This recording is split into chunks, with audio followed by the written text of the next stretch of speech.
Bueno, son las 10 de la mañana con 54 minutos en toda la República Oriental del Uruguay y le doy la bienvenida a Valeria Ripoll, candidata a la vicepresidencia por el Partido Nacional, que está haciendo recorrida por el departamento de Canelones. ¿Cómo andás, Valeria? Muy bien, ustedes, muchas gracias por la invitación. Un gustazo de recibirte. Supongo que en tu rol de cuando estabas en la órbita sindical habrás recorrido Canelones, conocés un poco Canelones, ¿no? Sí, porque además yo era, además de secretaria general de ADEON Montevideo, presidenta de la Federación Nacional de Municipales. Entonces, en realidad tuve que ir a todos los departamentos, obviamente por temas de los municipales de cada departamento, pero bueno, en Canelones hemos tenido conflictos, movilizaciones, y además son muy cercanos muchos de los compañeros de ADEON Canelones, algunos hasta amigos, o sea que sí, he venido muchas veces a Canelones. ¿Y qué visión tenés de la descentralización, del trabajo de los municipios? Porque de hecho, estaba revisando recién la agenda de Valeria y entre otras cosas te vas a reunir, por ejemplo, con el alcalde de la ciudad de Pando, te vas para Barros Blancos, te vas para Suárez, te vas para Nicolich, también como que tenés un acumulado en ese sentido. ¿Qué visión tenés del tema de la descentralización? Bueno, en la campaña de cara a la interna, acompañando a Álvaro Delgado, yo también hice gran parte de las recorridas de Álvaro, 2 de las vueltas por el país las hice con él. En Canelones teníamos muchos días, porque también recorrer Canelones te lleva tiempo. Creo que es uno de los departamentos más complejos para poder llegar a todos lados y con el tiempo que necesitas, ¿no? Para poder recorrer. Tiene realidades bien distintas, la parte de la producción, pero después lugares como Pando, Las Piedras, La Paz, muy parecidos a Montevideo, en cuanto a la forma de vida. La ciudad de la costa, o sea, tiene cosas bien diversas. Y con respecto a la descentralización, yo creo que este ha sido un gobierno que ha apostado muchísimo a la descentralización, que ha interactuado mucho con las intendencias y con los municipios, con el tercer nivel de gobierno, lo que tiene que ver con OPP, Ministerio de Transporte. La verdad es que, bueno, y ni que hablar en lo que tiene que ver con la salud, con la educación, o sea, la mirada del propio Partido Nacional, siendo el que conduce la coalición, digamos, o encabezando la coalición, hay una mirada muy de la descentralización, y de hecho los propios gobiernos departamentales que nosotros encabezamos son una muestra de esto, de la interacción, sin importar de qué partido es el alcalde. La realidad es que se trabaja fuertemente en obras, en llegar a cada rincón. El gobierno nacional hizo lo mismo, nunca preguntó de qué partido era un alcalde para coordinar la obra de OPP o lo que tenía que ver con el Ministerio de Transporte en convenio, y por eso creo que hemos llegado a cada rincón. Sí tengo que reconocer que lo mismo que me pasa en Montevideo me pasa en Canelones en cuanto a lo que son reclamos de acciones que tienen que ver con el gobierno departamental. En Montevideo me pasa mucho más, porque realmente Montevideo es un desastre en algunos servicios, como la limpieza, el transporte, el tránsito, el saneamiento, que es increíble que con $2 millones por día que entran allá no tengamos todo Montevideo saneado y se dependa de convenios con organismos internacionales, pero no hay una gran diferencia en Canelones. Y yo creo que algo que lo refleja claramente es que quien hoy es el candidato a la presidencia por el Frente Amplio es quien fue intendente 10 años, pero además fue 10 años secretario general. Yo lo conozco bien por esta interacción, tanto en el Congreso de Intendentes como en la Intendencia de Canelones, y también en muchas áreas deja mucho que desear, ¿no? El video que él hace paseando su perro y ves la calle en la que él está caminando y es un pozo al lado del otro, creo que refleja esa naturalidad que ya naturalizaron la mala gestión.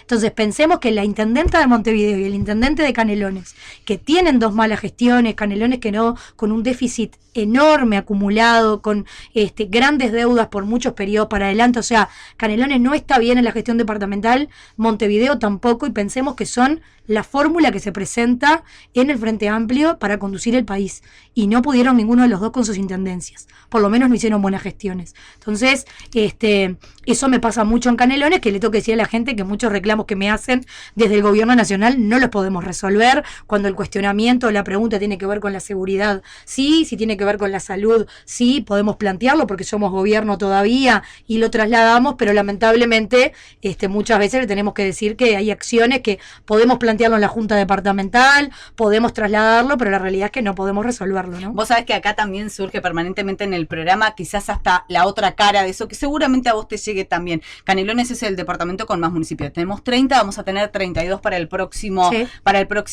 quinquenio. Y muchos municipios, de hecho, si ahora vas a hacer la recorrida, seguramente te lo trasladan, están teniendo que ocupar el lugar que muchos ministerios no ocupan.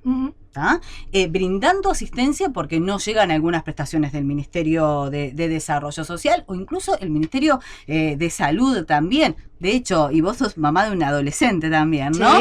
Sí. Los municipios acá están casi obligados a brindar el servicio de limpieza en las instituciones educativas porque no se hace cargo ANEP. También ha pasado eso. Yo no sé si pasa en Montevideo, donde son más acotados el tema de los municipios, pero aquí en Canelones también pasa, ¿no? Que se ha tenido que ocupar un lugar que por allí ha quedado vacante por parte de carteras del gobierno nacional. Bueno, hay muchas acciones que se hacen en coordinación. La recolección de los residuos de ANEP también la hace la Intendencia de Montevideo o se contrata un servicio. O sea, la realidad es que se supone que las intendencias hay acciones que coordinan con organismos del Estado. Y no está mal. Cuando uno tiene policlínicas municipales, coordinan con ACE. Cuando el problema creo que surge cuando desde los gobiernos departamentales se busca competir con el gobierno nacional.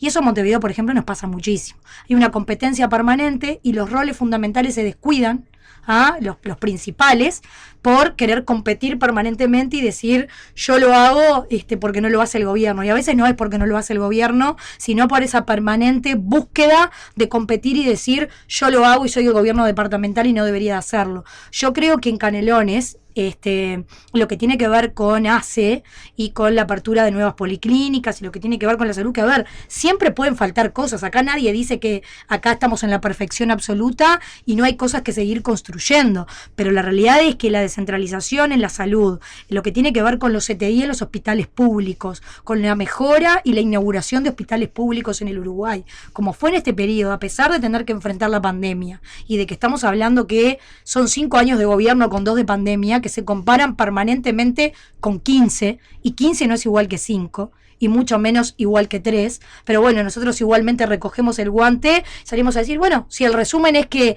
nosotros en 3 tenemos que hacer más que en 15, en muchas cosas lo hemos hecho. En muchas cosas lo hemos hecho. Hemos ordenado la casa, hemos puesto arriba de la mesa y hemos demostrado, por ejemplo, que asumimos el MIDES sin tener camas para lo que tiene que ver con la atención de adicciones. Un gran problema que tiene nuestro país. Y este gobierno asumió en 0 en algunas políticas públicas y tuvimos que empezar de 0 y hoy generamos una ley que está respaldada por las Madres del Cerro, por un colectivo que ha trabajado muchísimo y tenemos la internación compulsiva que permite que personas que no pueden, no tienen la conciencia de darse cuenta que tienen una afección de la salud y tienen que ser internados, hoy puedan serlo y tengan la internación de la salud. Pero pensemos todo lo que se ha hecho, a pesar de todo lo que sucedió, con todos los recursos que el gobierno tuvo que destinar durante 2 años prácticamente de forma exclusiva a la atención de la pandemia, igualmente como está el país hoy. Tengo claro que, y estamos recorriendo para eso, para que la gente nos diga falta esto, hay que hacer esto no funciona bien. Ese es el objetivo de la recorrida, pues si no uno haría solamente actos, le hablaría a sus votantes y no golpearía puertas o no iría a conversar con comerciantes, con instituciones que trabajan temas como la discapacidad, instituciones que trabajan en los barrios. La idea es acceder a lo que todavía no está bien para poder corregirlo y para poder enfocarse en eso. Pero la interacción, intendencia, gobierno nacional existe en todo el país. O sea, nosotros inauguramos el otro día en Tacuarembó un centro de referencia en adicciones. Lo hizo la intendencia, obviamente, trabajando como complemento del Estado. Porque si no, ¿cuál es el rol de la intendencia también? En algunas políticas es un complemento del gobierno nacional. Lo que no puede pasar es el querer competir o sustituir cosas que tiene que hacer el gobierno nacional. Ese no es el objetivo. Pero para mí está bien, cuando las políticas funcionan bien, demuestran que el gobierno nacional, la intendencia y el municipio articulan juntos para tener los mejores resultados. Valeria, quiero preguntarte por qué surgió también hace un rato por acá, a propósito de que recordábamos que se presentó por parte de la Fórmula esta iniciativa para la conformación de una Secretaría de la Discapacidad, que estaría en la órbita de presidencia. La primera pregunta que te quiero hacer es ¿por qué en la órbita de presidencia? ¿Y por qué una Secretaría de Discapacidad cuando existe dentro de la órbita del Ministerio de Desarrollo Social, pero nadie? Que en definitiva muchas veces no funciona. Lo que se dice es porque falta de presupuesto. Mira, No, en realidad no tiene que ver solo con falta de presupuesto. Tiene que ver con que nosotros tenemos en el Estado distintos lugares que trabajan la discapacidad, pero muchas veces no coordinan, no hay una coordinación interestatal y los beneficios o los derechos no llegan a la gente. Entonces, a ver, este gobierno lo que hizo fue ordenar cosas que ya eran inconcebibles. Por ejemplo, lo que se aprobó la semana pasada en el Parlamento, que fue el baremo único. Es increíble que hasta el día de hoy vos tuvieras que en cada institución del Estado demostrar que tenés la discapacidad.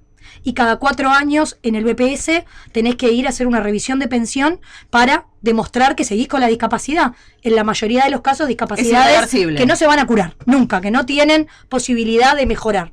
Entonces, el baremo único ordena esto. Ya la persona va a hacer una única vez el trámite en una única institución y se termina esto. ¿Por qué la Secretaría Nacional de Discapacidad? Porque nosotros vamos a transformar las políticas de discapacidad en políticas de Estado. Ya no políticas públicas que duren un periodo de gobierno y que después venga otro y quiera volver a hacer de cero o no hacer nada, como pasó durante muchos años. Entonces, es la jerarquía de que va a depender del presidente de la República. Es el rol que nuestro partido le da a la discapacidad. Ayer el candidato del Frente Amplio presentó 48 medidas. Ninguna habla de la discapacidad. Ahí demuestra dónde está la discapacidad para cada partido. Si en 48 y en uno de los capítulos hablas de políticas sociales y no hay una mención a la inclusión y la discapacidad, ahí demostrás lo que te importa y en qué rol el partido del Frente Amplio tiene la discapacidad. Está claro que no le importa, que no es prioritario y que si en 48 acciones no hay una vinculada a la discapacidad, ya sabremos lo que pasaría si gobierna el Frente Amplio. En este caso, esta Secretaría va a tener presupuesto propio para funcionar, para coordinar y para priorizar los programas. Pero además las 3 propuestas que nosotros hicimos vienen de la reunión con las instituciones, con las familias, con el conocimiento de muchos que trabajamos en el equipo técnico y sabemos cuáles son las trabas para las familias y para las personas con discapacidad. La gran política que nosotros planteamos, y creo que es la diferencia entre lo que puede ser la vida de una persona con discapacidad en el futuro o no ser, inclusión o no inclusión, es el hecho de que puedan acceder a la educación todos los días. O yo te lo puedo decir ahora y vos decís, pero no acceden a la educación, ¿no es un derecho universal? No, no lo es. Hoy hay un montón de personas con discapacidad, muchos niños que los dejan ir 1 hora por día, decisiones del docente, del director, del inspector. Esto se terminó. Va a haber un lineamiento claro, no va a haber un niño que no pueda concurrir a la escuela todos los días. Creamos la figura del asistente pedagógico. No existe en Uruguay. Existe el asistente personal, que tiene otro cometido, que depende de MIDES. El pedagógico va a depender de ANEP. Va a coordinar con la maestra especial o con la maestra de la clase para hacer una adaptación de programa. Porque las personas con discapacidad se tienen que medir por su discapacidad. ¿Cuáles son las metas a las que puede llegar? Tiene que tener un programa adaptado. Tiene que tener el día que hay una prueba para el resto de los compañeros, tiene que haber una prueba para él. Eso es inclusión real. Y sin la figura del asistente, más la del facilitador, que hoy está en plan piloto y que sabemos que va a facilitar el acceso a la inclusión, no va a haber educación para todos. Por eso lo dijimos, es todas las personas con discapacidad a la educación todos los días. Esa es la frase fundamental de cómo concebimos la educación en nuestro país para las personas con discapacidad. Y el otro extremo, para los adultos, la propuesta es: yo conozco muchísimas familias en algunas situaciones extremas y angustiantes de padres que me vienen a decir que están pensando en suicidarse porque ven que van avanzando en la edad, su hijo tiene dependencia absoluta. ¿Qué va a pasar cuando esos padres no estén? No tienen un hermano, no hay familia. El Estado va a tener las instituciones, nosotros las vamos a tener. Pero no está el sistema de cuidados también para eso. El sistema de cuidados no es para eso, porque el sistema de cuidados, cuando lo creó el Frente Amplio, es un sistema de acompañamiento 4 horas. Y una persona que tiene discapacidad severa o total necesita cuidados 24 horas. Entonces tienen que haber instituciones donde mamá y papá murieron, tienen que vivir en algún lugar. Y no es un cuidador 24 horas, porque además económicamente sería imposible mantener un cuidador en la casa de alguien cuando alguien no tiene autonomía. Cuando alguien no tiene autonomía, tiene una discapacidad severa e irreversible, el Estado se tiene que hacer cargo. Tienen que haber instituciones donde puedan vivir, pero donde no puedan las hay, compartir. Valeria, pero en realidad no funcionan por falta de presupuesto. No las hay. No hay una institución donde pueda vivir una persona que tiene una discapacidad cognitiva severa. No hay un lugar donde pueda vivir una persona con discapacidad motriz que tiene dependencia absoluta, que tiene parálisis cerebral. No hay. ¿Por qué la órbita de presidencia? Porque vos decís, le damos el rango, queremos darle el rango. Mira, yo te pongo un ejemplo, la UNACEB está en la órbita de la presidencia y la verdad que el funcionamiento a nivel de un papel activo a la hora de tomar definiciones en seguridad vial es objetivo. Mira, si tú tenés... Y además escapa al control parlamentario. Si tú tenés la jerarquía de depender directamente del presidente de la República, que va a ser Álvaro Delgado, que en su programa priorizó la discapacidad como uno de los capítulos fundamentales, y que plantea que la discapacidad sea una política de Estado que trascienda a los partidos. Ese va a ser el presidente de la República, de que va a depender la creación de esta secretaría, que va a tener presupuesto, porque sin presupuesto nada funciona. Es un titular, ya tiene presupuesto, 20 millones de dólares para comenzar a funcionar, y lo dijo quien va a ser nuestro ministro de Economía. La ABAT estuvo en la conferencia. Es una señal clara, no es solo la institución en el Estado y el lugar, es el presupuesto para poder funcionar y las claras políticas que vamos a implementar desde el primer día. La capacitación obligatoria a los docentes. ¿Qué presidente puso arriba de la mesa que la inclusión ya deja de ser una opción del docente? Quien es hoy docente va a tener la obligación de capacitarse, porque nosotros vamos a poner a disposición la capacitación. Y quienes están estudiando ya hoy en el programa, a partir de la reforma educativa, tienen la posibilidad de capacitarse en inclusión. Por lo tanto, también es un lineamiento claro. Hay un partido, un presidente y propuestas claras, con presupuesto, con decisiones y con las políticas públicas y estatales que vamos a llevar adelante, que son el paquete completo de la demostración de dónde va a estar priorizada la discapacidad en el próximo gobierno. Escapa al control parlamentario y no es un elemento menor. Lo que está en la órbita de la presidencia escapa al control parlamentario. En realidad, todas las políticas que hoy llevamos adelante van a seguir existiendo y esta secretaría las va a coordinar. Nada va a escapar al Parlamento, porque el Parlamento es el que va a decidir el presupuesto de ANEP, el Parlamento es el que va a decidir el presupuesto del MIDES, el Parlamento es el que va a decidir el presupuesto del Ministerio de Salud Pública, es el que va a decidir el del Ministerio de Trabajo para que hayan tutorías y puedan ingresar al mundo del trabajo las personas con discapacidad, es el que va a controlar cada una de las políticas que va a coordinar esta secretaría. El presupuesto lo va a definir el Parlamento y que ese presupuesto se ejecute también lo va a ver o no el Parlamento. Por lo tanto, lo que va a demostrar la Secretaría es el rol que uno le da. Si no, también yo puedo venir y decir, vamos a seguir haciendo más de lo mismo, no vamos a modificar absolutamente nada, no le vamos a dar jerarquía, y el 20% de las personas de nuestro país tienen discapacidad y van a seguir viviendo como vive hoy. Y ahí presento lo mismo que el Frente Amplio. La nada. ¿Es lo que espera 1 de cada 5 uruguayos que tiene discapacidad y toda su familia? No. Está esperando que venga un partido y venga un gobierno que priorice la discapacidad como lo estamos haciendo nosotros.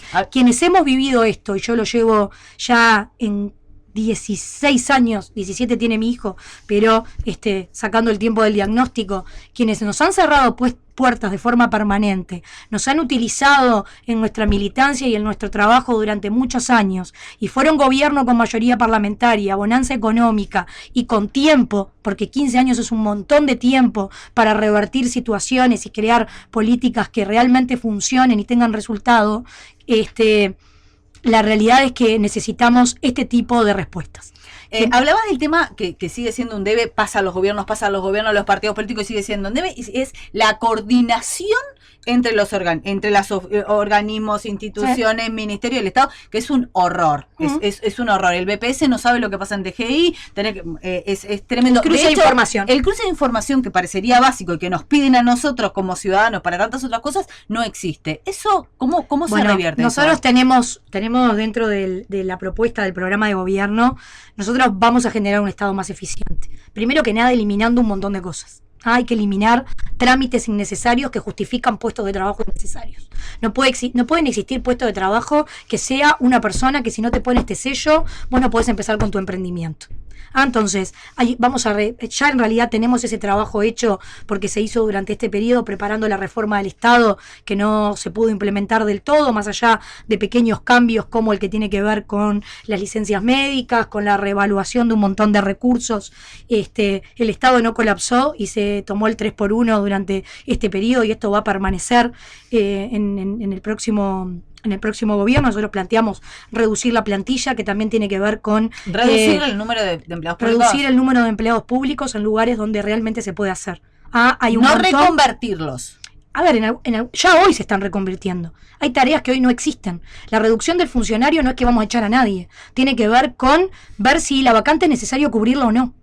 ¿Y eso a consideración de quién va a quedar? A consideración del estudio que nosotros ya hicimos durante este periodo. Ya lo hizo la oficina civil, la reforma prácticamente estaba pronta, obviamente los tiempos no dieron entre la transformación educativa, la reforma de la seguridad social en 3 años efectivos de gobierno, o sea, ya se hicieron muchísimas reformas, además de la LUC. La realidad es que la siguiente es la gran reforma del Estado que se necesita, la evaluación está hecha, hubo un gran trabajo de la oficina civil y que tenemos identificado un montón de lugares y un montón de trámites que hay que eliminar, de tasas que también no tienen ya razón de ser y que están pensadas hace décadas atrás y que hay que facilitarle también a quien quiere emprender, a quien quiere importar, a quien quiere emprender su negocio, facilitarle y abaratarlo, que eso se va a traducir directamente en la baja del costo de vida, ya no se van a trasladar un montón de tasas, impuestos y tiempo que se pierde, que también es dinero, el silencio a favor de la persona, ya si el Estado tiene un tiempo para cumplir un trámite y no lo cumplió, va a ser a favor de la persona que lo solicitó y luego se hará el control, y no al revés como pasa hoy. Bueno, todo eso está dentro de nuestra propuesta, porque la realidad es que el Estado sigue sin ser eficiente. Y quien paga la ineficiencia es la persona que va a hacerlo, el empresario, el emprendedor, y a partir de lo que ha sido este periodo de gobierno y de la experiencia que tenemos, estamos totalmente preparados para llevar estos cambios adelante. Pero Valeria, vos decís, la oficina civil hizo un análisis de en qué lugares se puede dar una reducción del personal, y se hizo un análisis donde no cubrir la vacante, que es distinto que en la reducción de personal. Bien. Porque acá no se está planteando que se va a echar vacante, a nadie. Que por ejemplo se puede generar por una jubilación.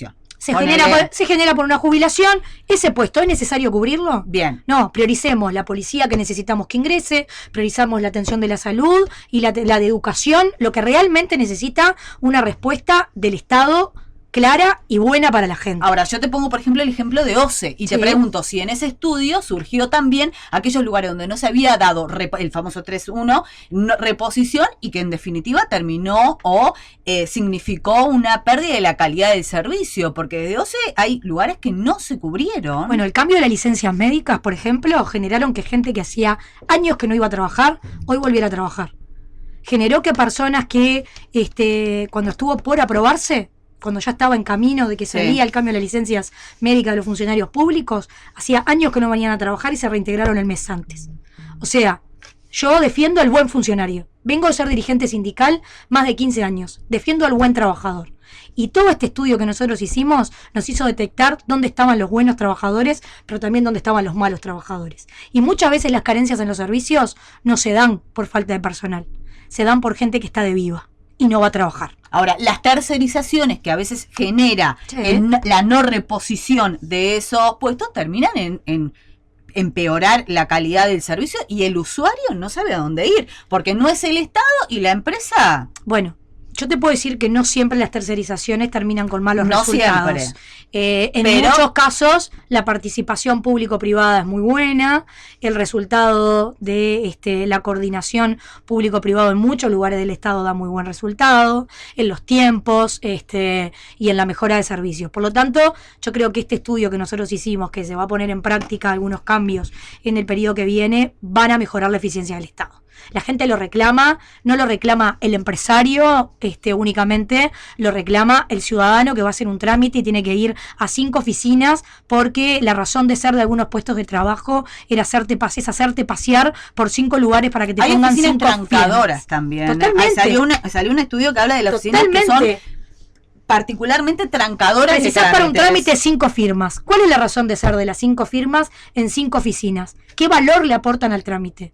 ¿Qué control le aportan al dicen trámite? Algunos, la garantía de la veracidad del proceso. Yo lo pongo con signos grandes de interrogación en duda. Tema grande, importante y seguramente un desafío para los gobiernos departamentales de Montevideo y Canelones sobre todo, pero para el gobierno nacional es el tema de la movilidad.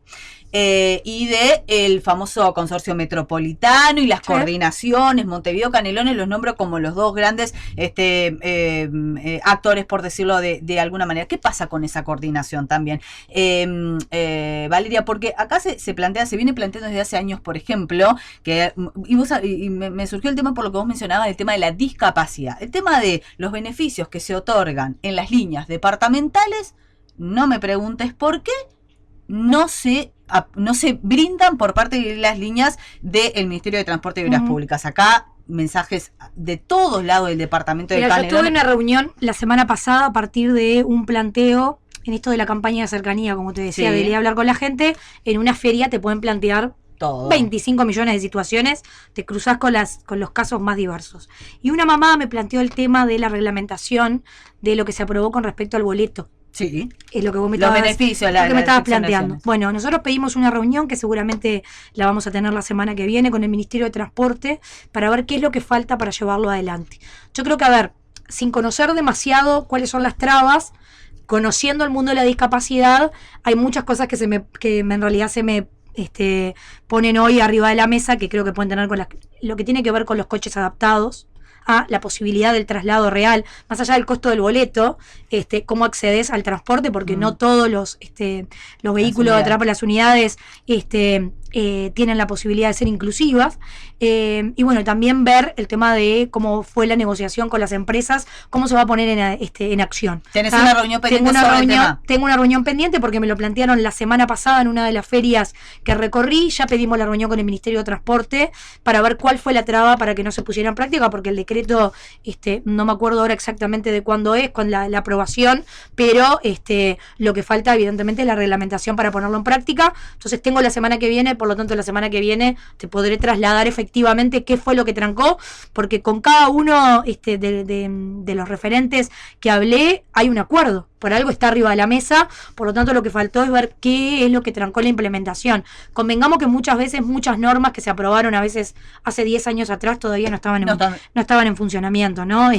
Nos pasó en el MIDE, nos pasó en un montón de instituciones que nosotros pusimos en funcionamiento acciones que habían sido aprobados en algunos casos en gobierno de Mujica, por ejemplo, y nosotros lo llevamos adelante. Pero realmente para responder con claridad qué fue lo que lo trancó, lo que no permitió llevarlo en práctica, lo voy a tener la semana que viene la reunión. Tema seguridad o inseguridad, que están puestos sobre la mesa diversas cosas, de los allanamientos nocturnos a tantas otras cuestiones. ¿Cuál es el posicionamiento y cuál es la propuesta de la fórmula? Bueno, el Partido Nacional obviamente está de acuerdo con el allanamiento nocturno, nosotros lo vamos a votar, de hecho nosotros mismos lo propusimos, por lo tanto entendemos que es una herramienta más para la policía. Nunca pusimos arriba de la mesa esto como la solución al problema de seguridad, porque nadie cree que esto sea la solución, pero sí con el trabajo cercano que hemos tenido con la policía durante este periodo, con todas las herramientas que se le brindó a la policía jurídicas para poder funcionar, entendemos que esto es un elemento más que va a ayudar y que no hay una razón de peso para no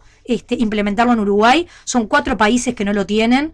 Uruguay no tiene motivo alguno, porque quizás sí los reclamos que plantea el sindicato policial son totalmente de recibo, la formación que pueda sumarse o los recursos en cuanto a seguridad que ellos planteen, pero está claro que como herramienta es necesaria. Pero bueno, después también entendemos que el rumbo que llevó adelante este gobierno es el correcto, que falta, pero que es la primera vez que un gobierno le va a entregar al siguiente, luego de que volvimos a la democracia, cifras que bajan en la denuncia de los delitos, es real. Hay menos rapiñas, menos hurto, menos vigiato.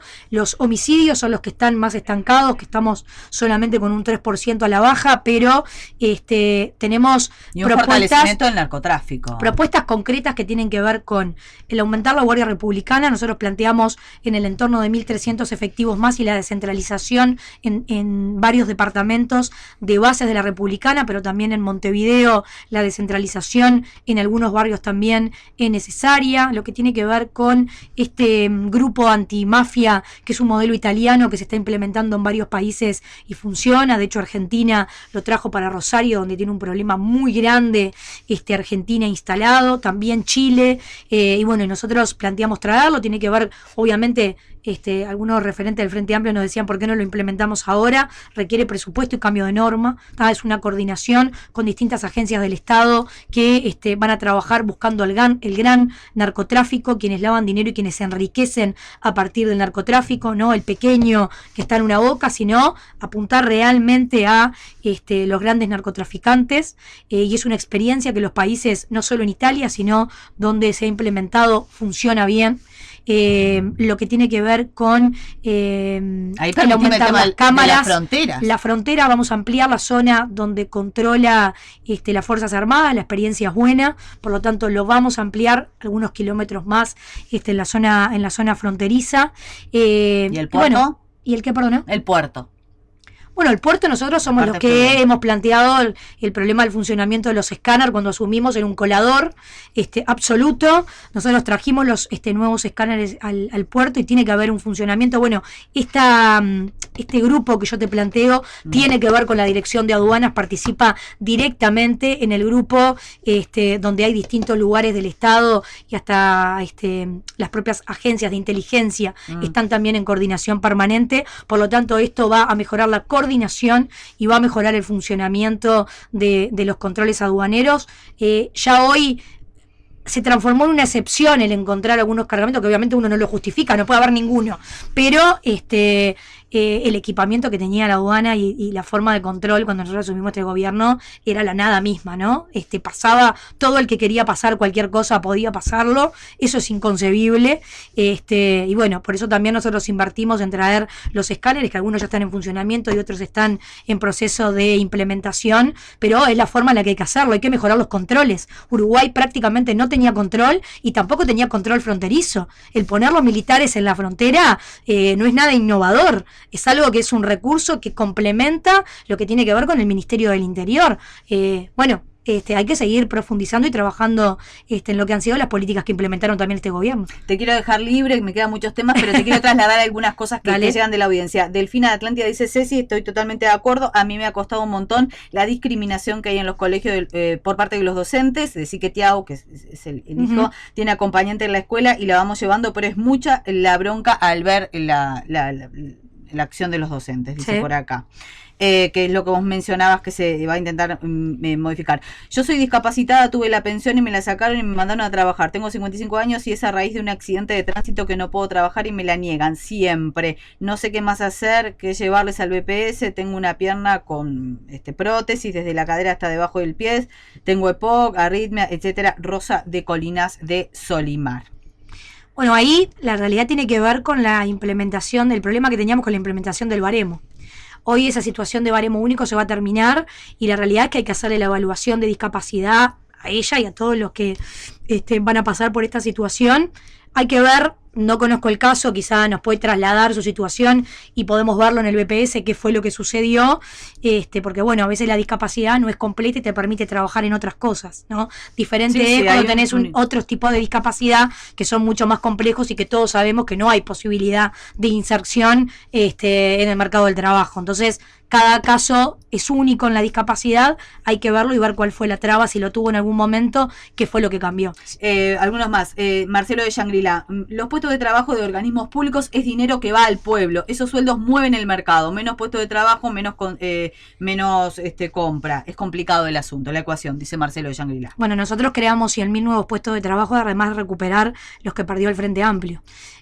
Por lo tanto, y planteamos crear 60.000 nuevos puestos de trabajo. Tenemos el salario real más alto en 40 años, la mayor masa salarial en la historia, más trabajadores en la formalidad, la inflación está a la mitad que cuando asumimos, y eso tiene que ver con el rendimiento del salario de la gente. Está bien generar empleo. La generación de empleo no puede ser por el Estado. No pueden ser crear más empleos públicos por el simple hecho de tener más gente trabajando. El Estado tiene que tener el gasto que tiene que tener. No puede el gasto depender en que, bueno, tengo que crear puestos de trabajo, entonces abro la canilla del Estado. Eso no está bien. Necesitamos un Estado eficiente. Creo que todos estamos de acuerdo con esto. Los puestos de trabajo necesarios, sí. Lo que hay que fomentar es la creación de puestos de trabajo, trayendo inversiones y generando empleo legítimo. La última. Buenos días, ya que se está hablando de ajustar los costos del país, ¿por qué presidentes, senadores y todos los demás políticos no se bajan los sueldos? Sería bueno que lo dejen para las jubilaciones más chicas. Esther de San Jacinto. Te están escuchando. Eso es un debate que yo sola no lo puedo dar. Puede estar arriba de la mesa, pero siempre bienvenida la propuesta para llevarlo al Parlamento. Sigue tu recorrido entonces por Barros Blancos, Suárez, Nicolich y algunas otras zonas del departamento de Canelones. Hoy pasas el martes en Canelones. Lo paso el día completo, hasta la noche. ¿Te gustaría debatir? Sí. ¿Con el resto de las candidatas? Me gustaría. Bueno, con el resto de las candidatas menos COSE, Hemos tenido un montón de intercambios, no debate, sí presentación de temas en distintos ámbitos que nos han invitado. Carolina Cose no participa en ninguno, como no lo hace Yamandu Orsi, ni sus técnicos en ningún debate, ni en ninguna presentación de temas del programa. Me parece que tanto las presentaciones como los debates enriquecen porque la gente tiene que saber qué propone cada uno, ¿no? Gracias, Valeria, un gustazo haberte Gracias a tenido. ustedes. A las órdenes. Pausa y ya seguimos.